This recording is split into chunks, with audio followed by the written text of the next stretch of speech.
নারায়ণপুর নামে একটি ছোট্ট গ্রামে রবি ও কিষান নামে দুই বন্ধু থাকত। তারা তাদের বিপরীত স্বভাবের জন্য পরিচিত ছিল। রবি নম্র এবং দয়ালু ছিল, অন্যকে সাহায্য করার জন্য সর্বদা প্রস্তুত থাকত।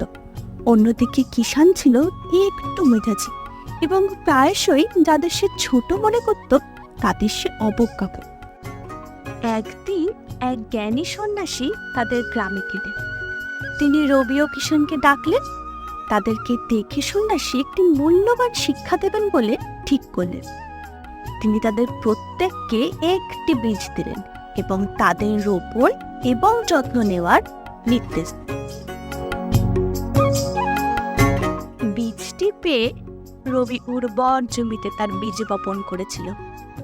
প্রতিদিন জল দিয়েছিল, ভালোবাসা এবং ধৈর্যের সাথে যত্ন নিয়েছিল।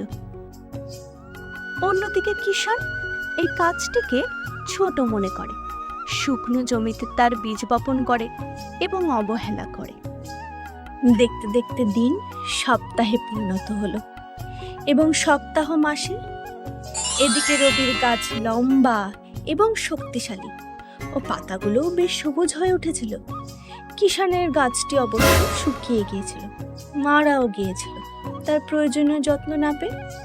একদিন হঠাৎ সন্ন্যাসী ফিরে এসে গাছগুলি দেখতে চাইলেন। রবি গর্বিতভাবে তার সমৃদ্ধ গাছটি দেখালো, আর কিষান লজ্জার সাথে তার মৃত গাছটি প্রকাশ করল।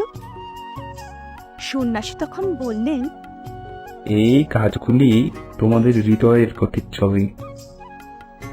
রবিন গাছটি বেড়ে উঠেছে কারণ সে যত্ন এবং ভালোবাসার সাথে এটিকে লালন পালন করেছিল। কিষানের গাছটি মরে গেল কারণ সে অহংকার বশত এটিকে অবহেলা করেছিল। যেমন গাছপালা বৃদ্ধির জন্য মনোযোগ এবং যত্নের প্রয়োজন, তেমনি আমাদের গুণাবলীও। নম্রতা এবং দয়া দিয়ে যখন কিছু লালন পালন করা হয় তখন সেটি আমাদেরকে পরিপূর্ণ জীবনের থেকে পরিচালিত করে। তবে অহংকার এবং অবহেলা পতনের দিকে নিয়ে যায়।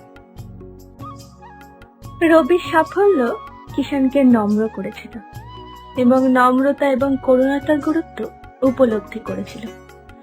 সেই দিন থেকে কিষান তার পথ পরিবর্তন করেছিল। দুই বন্ধু আরো ঘনিষ্ঠ হয়ে ওঠে, সকলের প্রতি দয়া এবং শ্রদ্ধায় পূর্ণ জীবন যাপন করে।